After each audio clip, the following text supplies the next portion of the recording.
और कुत्ता, बड़ा कुत्ता कैसे बोला है?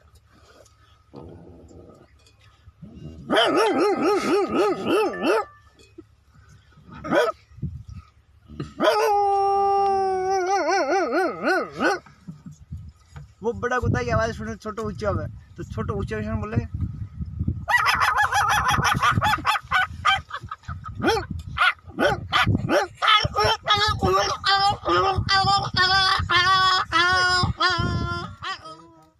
और एक छोटा बच्चा, छोटो बच्चों कैसे रोवे?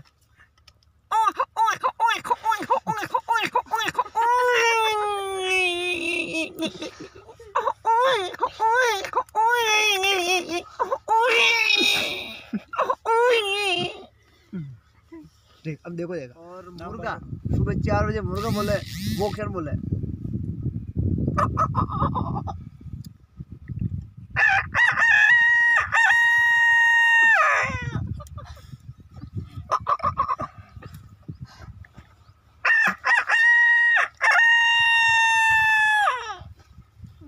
और